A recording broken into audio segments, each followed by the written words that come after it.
안녕하세요. 신일서버 해품조 시간 돌아왔습니다. 오늘 알아볼 기업은 아스트라제네카입니다. 아스트라제네카를 저는 발음할 때마다 라젠카가 왠지 생각나는데 저희만의 생각인가요? 라젠카 왜 이 아제 백신이라는 별명이 붙었을까? 우리 이제는 백신이 맞는 사람이 이제 거의 없죠. 뭐 네 가지 정도 있었던 것 같은데 화이자, 모더나는 mRNA라는 새로운 방식의 백신이었고요. 존슨앤존슨의 자회사 얀센과 이 아스트라제네카 이 백신들은 다 바이러스 벡터 방식을 이용한 백신이었습니다. 근데 왜 아제 백신일까? 물론 아스트라제네카 AZ 그거를 따서 아제인 것도 있는데 왜 아제가 됐냐면 50대 이상이 맞았을 때는 뭔가 문제가 별로 없는데 20, 30대에서 자꾸 문제가 발생되다 보니까 20, 30대 젊은 층이 꺼렸다. 그래서 뭐 모더나 화이자 걸 맞으려고 기다리고 있었다. 계속 아스트라제네카 게 나왔는데도 신청을 안 한다 처음에. 그래서 이제 아재들만 맞는 백신이라고 아재 백신이라고 지금 그렇게 처음에 치부가 됐어요. 왜 그렇게 젊은 층들은 중장년층들에 비해 이 문제가 발생해? 이 문제가 뭐냐면 혈 피가 뭉친다는 거죠. 근데 이게 뭐 질병청이나 이런 데서 말은 그거예요. 젊은 사람들은 아무래도 면역 세포의 활성도가 높다. 젊고 건강하니까. 그러다 보니 우리 뭐 그런 거 있잖아요. 면역력이 높으면 밖에 병균, 세균을 막아주는 것도 좋지만 면역 세포가 너무 활성화되면은 밖에서 들어오는 병균, 세균을 죽이는 걸 넘어서 버려가지고 자기 몸을 공격해버려요. 그게 자가 면역 질환이거든요. 너무 활성화가 많이 된 사람들 혹은 이런 백신이 원래 몸에 들어가서 우리 몸의 면역세포의 힘을 길러주는 거잖아요. 그러다 보니 이게 젊은 사람들에게는 너무 큰 부작용이 일어나가지고 쇼크가 일어날 수도 있거든요. 이게 결국 그 문제가 젊은 사람들에게 돼서 안 맞고 싶으신 분들이 많으셨던 거죠. 그러니까 뭐 결론적으로 얘기하면 나중에는 이제 아제 백신이라는 요런 거를 좀 털고 나머지 잔여 백신에 아스트라제네카가 남아있던 거를 다시 맞긴 했어요. 아데노 바이러스 벡터 방식이라고 지금 얀센하고 아스트라제네카가 어떻게 보면 이런 형제 같은 느낌이고 화이자, 모더나께 이제 형제 같은 느낌이죠. 벡터 방식, 요게 보통의 방식이었고 mRNA는 정말 새로운 방식이었어요. 아데노 바이러스, 자 바이러스잖아요. 이게 희한하죠. 우리 몸을 지켜야 되는데 왜 바이러스를 집어넣지? 너무 무섭죠. 근데 그게 백신의 방식이에요. 백신의 방식이란 게 바이러스를 주입해. 근데 그게 진짜 사람이 죽을 치명적인 바이러스를 몸에 넣으면은 백신 맞았는데 죽어버리지 안 되잖아요. 그러니까 진짜 똑같은 바이러스를 넣는 게 아니라 그 바이러스랑 유사한 유전자를 넣든가 아니면 mRNA는 그 설계도를 넣는 거예요. 그래서 몸 안에 있는 이 면역세포들이 그걸 보고 훈련을 하게 만드는 거예요. 이 아데노이 바이러스는 침팬지가 감기를 일으키는 바이러스예요. 그 바이러스에다가 코로나 바이러스 단백질 유전자를 집어넣어가지고 면역작용을 할 수 있게 하는 거예요. 원래는 체내 면역세포를 자극을 시켜서 항원, 우리 몸에서 방패를 만들어내는 아데노바이러스 벡터인데 이 주입되는 과정에서 이 젊은 층 같은 경우에는 면역작용이 과도하게 활성화되어서 이 혈전이 일어날 수 있다는 거죠. 근데 이 혈전으로 심하면 이제 이렇게 사망에 이르게 된다는 것을 어떤 사례들을 통해서 확인이 된 거고, 그리고 DNA를 조작해서 넣습니다. 진짜로 넣으면 죽으니까 인체에 무해한 정보만 넣어요. 대신에 바이러스란 걸 파악할 수 있게. 그걸 이제 옮겨주는 게 벡터라고 해서 벡터 바이러스 방식이에요. 그 전달체입니다. 감염과 상처에 민감하게 반응하는 체내 면역작용이 심한 젊은 층 입장에서는 이게 더 과도하게 돼버려서 혈이 뭉치는 거예요. 그래서 막힐 수가 있는 거예요. 자, 우리가 아제 백신으로 아스트라제네카라는 회사의 이름을 처음 들어보신 분이 대부분이시겠지만 아스트라제네카는 세계적인 제약사고요. 항암제 포트폴리오가 굉장히 강력한 회사입니다. 그렇기 때문에 코로나가 지나고 위드 코로나, 엔데믹으로 간다고 해도 우리 제약회사의 가장 궁극적인 대부분의 목표, 암 정복에 탁월한 맞춤형 세팅이 되어 있는 회사라고 보시면 되고요. 대표적인 것으로 이제 타그리소를 먼저 알아볼 필요가 있겠습니다. 타그리소는 2세대 표적 항암 치료제의 가장 대표적인 아이템이라고 할 수가 있겠죠. 일단 세대별로 항암제를 나눠보면 이해가 빠를 것 같아요. 1세대 항암제라고 하면은 세포 독성 화학 항암제를 들 수가 있어요. 이 세포 독성 항암제라는 것은 뭐 예를 들어 백금 기간에 시스플라틴이나 이런 것들이 뭐 대를 이루고 있고, 지금 최근에도 뭐 어떤 특별한 치료법이 먹히지 않을 때는 또 화학 항암 요법이라든가 방사선 요법을 합니다. 독한 백금 기반의 그 금속 물질을 사람의 몸에 투입을 하는 거예요. 그럼 이제 암도 죽겠죠. 워낙 독하니까요. 근데 문제는 정상 세포도 다 죽여버린다는 거죠. 옛날에 우리 세계 2차 대전 때 왜 융단 폭격이라는 단어가 나왔는가? 요즘같이 정밀하게 타격하거나 드론으로 가서 그 표적만 딱 때리고 빠지는 그 기술이 없었기 때문에 그냥 가서 나라 전체, 마을 전체, 지역 전체를 그냥 폭탄을 다 투하해가지고 융단 폭격을 해버리는 거예요. 이 항암제도 똑같은 겁니다. 똑같이 미사일이나 포탄으로 생각을 하세요. 처음에 이제 뭐 어떤 기술이 없을 때는 암세포고 정상세포고 뭐 그거를 구별해서 표적 타겟으로 해가지고 정밀하게 타격할 능력이 없기 때문에 그냥 암세포가 있는 부분을 그냥 다 거기다 투하를 해서 타격을 해버리는 거예요. 그럼 정상세포도 다 죽겠죠. 사람이 그러니까 암세포를 죽이는데 암세포도 죽는데 사람도 죽고 있는 거예요. 너무나 고통스럽고 아픕니다. 그래서 2세대로 나온 게 표적항암 치료제입니다. 암세포를 유발하는 혹은 암세포의 활성화를 돕는 단백질이나 유전자를 타깃으로 그 타깃만 맞춰가지고 암세포 관련 그 부분만 제거를 하는 표적항암 치료제. 이 표적항암 치료제가 나온 뒤에 화학 독성 항암 치료제의 어떤 많은 부작용들이 해결됐죠. 근데 이제 표적항암 치료제의 단점은 뭐냐면 계속 똑같이 자주 맞거나 자주 먹다 보면은 내성이 생겨서 더 이상 듣질 않아요. 그래서 나온 게 3세대 항암 치료제인 면역 항암 치료제예요. 인간의 몸에는 원래부터 면역의 능력이 있습니다. 아까 백신 얘기할 때 나왔죠. 20, 30대든 50, 60대든 면역세포의 활성화의 능력의 차이만 있을 뿐이지 면역세포가 있습니다. 안에 뭐 T세포도 있고요. NK세포도 있고요. 그런 것들이 활성화가 돼서 병균이나 세균의 위험을 막아주는 건데 그 세포들을 이용하는 거예요. 내성의 문제가 줄어들 수 있지만 여기서의 문제는 또 반응률의 문제가 있어요. 반응이 모든 사람에게 적용되지가 않고 일부 사람에게만 적용이 됩니다. 그래서 이제 표적항암 치료제의 내성의 문제를 해결하기 위해서 여러 병용요법들을 시험을 하고 있고 혹은 거기서 나온 들을 변이들을 차단시키기 위한 또 새로운 치료제들이 개발되고 있고 3세대 면역항암 치료제 이쪽에서는 아까 말한 대로 반응률이 떨어지기 때문에 이 반응률을 올리기 위해서 또 여러 가지 병용요법들이 시험이 되고 있습니다. 근데 이제 다시 돌아와서 1세대, 2세대, 3세대가 그렇게 있고요. 2세대 표적항암 치료제와 3세대 면역항암 치료제가 나왔지만 거기에서도 해결이 되지 않는 문제가 있다면 결국에 1세대 세포 독성 화학 항암 치료를 또 해야 됩니다. 방사선 치료도 병행을 해야 되고 그것 때문에 암은 계속 우리의 과제예요. 근데 이제 2세대 표적항암 치료제가 나오면서 여기서 많은 발전이 있었는데 여기서 지금 압도적으로 1위를 차지하고 있는 게 바로 아스트라제네카의 타그리소입니다. 2020년 기준으로 글로벌 시장 매출액이 43억 3천만 달러입니다. 우리 돈으로 5조 3,657억 원이에요. 이거를 전체적으로 전체 의약품 매출로 따졌을 때 전 세계 매출 19위입니다. 이 지금 타그리소는 일단 가장 주력으로 하고 있는 분야가 폐암이에요. 그래서 폐암 부분을 또 나눠서 볼 필요가 있는데 폐암이 크기에 따라서 비소세포 폐암하고 소세포 폐암으로 나눌 수가 있어요.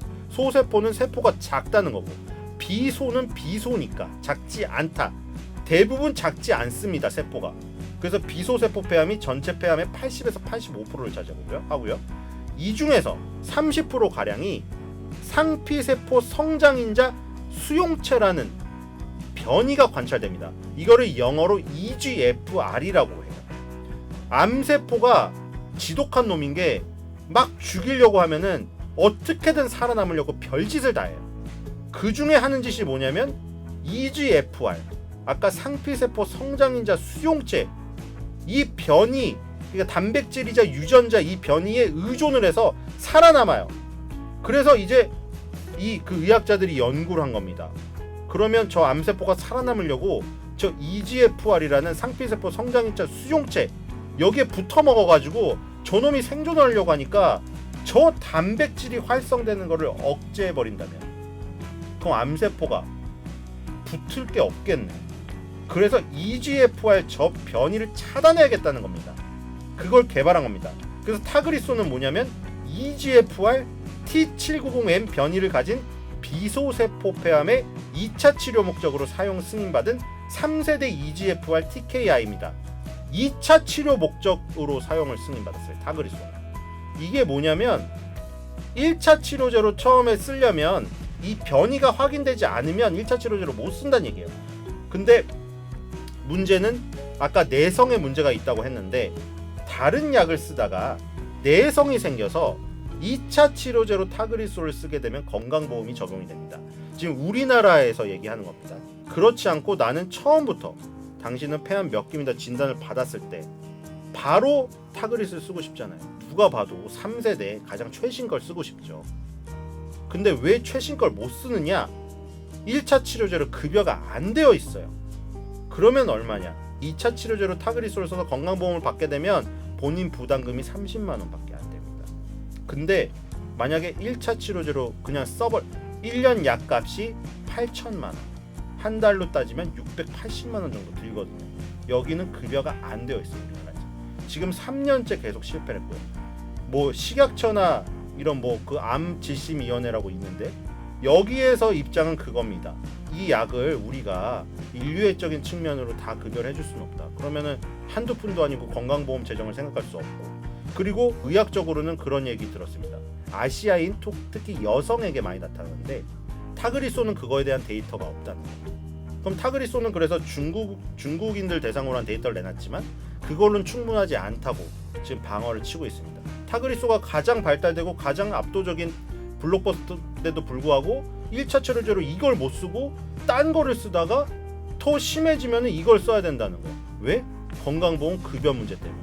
이런 부담이 바꿔 말하면 뭐냐면 타그리소를 너무 쓰고 싶다는 거죠.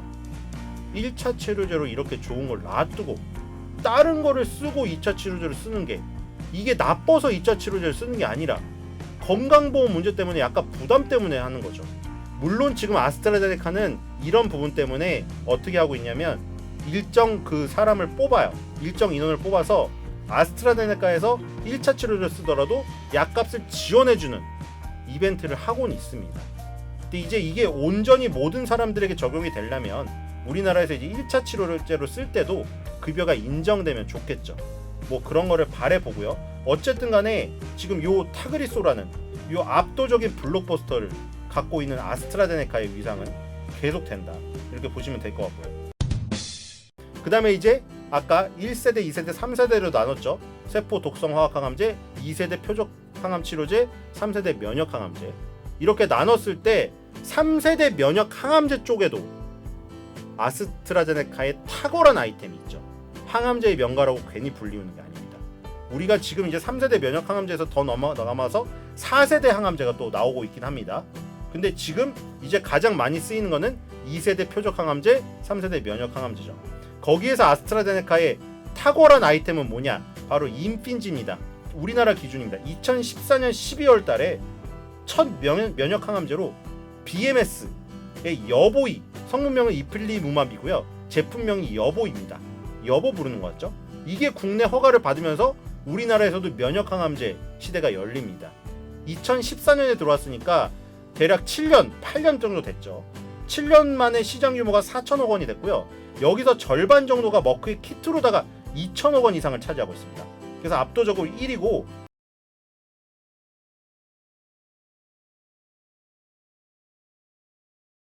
이게 나중에 나왔는데 성장세가 무섭습니다. 그러니까 지금 아스트라제네카가 타그리소로 표적 항암제 치료제 쪽에서 왕자를 차지했죠. 면역 항암제 쪽에서는 머크의 키트루다가 압도적인데 여기에서 아스트라제네카의 임핀지가 또 엄청난 성장세로 지금 막 달려가고 있습니다. 그러니까 지금 아스트라제네카는 표적 항암 치료제와 면역 항암 치료제 쪽 양쪽에서 굉장한 활약을 펼치고 있는 거죠. 2018년 12월 달에 허가를 받았습니다. 그러니까 지금 면역 항암제가 처음으로 허가를 받았던 게 아까 2014년 12월 BMS의 여보이였죠. 사실 여보이는 2014년 12월에 가장 먼저 데뷔를 했지만 가장 먼저 데뷔를 한 거 요 명예를 빼고는 지금 영 시원치 않아요. 그 다음에 2018년 12월에 허가를 받았어요. 우리나라 기준으로 임핀지는. 그러면 여보이에 비해 4년 후에 받은 거잖아요. 임핀지가 출시한 지 3년 만에 500억 원 가까이 매출이 나왔습니다. 이게 2019년에는 34억 원에 불과했어요. 물론 여기서 결정적인 도움이 있었죠. 아까 타그리소가 1차 치료제로서 급여를 받아야 되는 이유가 바로 여기에도 있어요. 2020년 4월 달에 임핀지가 급여가 됐습니다. 그러니까 보험이 급여가 되면은 5%가량밖에 안 내요. 여러분들은. 그래서 2020년 4월 달에 급여가 되면서 폭발적인 속도를 펼쳤고요. 이 제도의 도움도 있었지만 임핀지가 이 효능이 뛰어나지 않으면 여보이처럼 묻힐 수가 있겠죠. 임핀지는 어떤 차별화가 있었냐면은 다른 면역 항암제 6개 중 우리나라 허가받은 6개 중에 5개는 다 4기의 비소세포 폐암. 아까 비소세포 폐암이 폐암의 80에서 85%라고 했죠. 비소세포 폐암을 타깃으로 한 겁니다. 4기에. 근데 임핀지는 한 기를 더 앞섰어요. 3기를 타깃으로 한 거예요. 여기서 차별성이 있었고요. 화학 방사선 요법을 진행했는데 그 다음에 질병이 진행되지 않았지만 절제가 불가능한 국소로 진행되는 진행성 비소세포 폐암에 쓸 수 있는 면역 항암제가 임핀지가 유일하게 된 겁니다.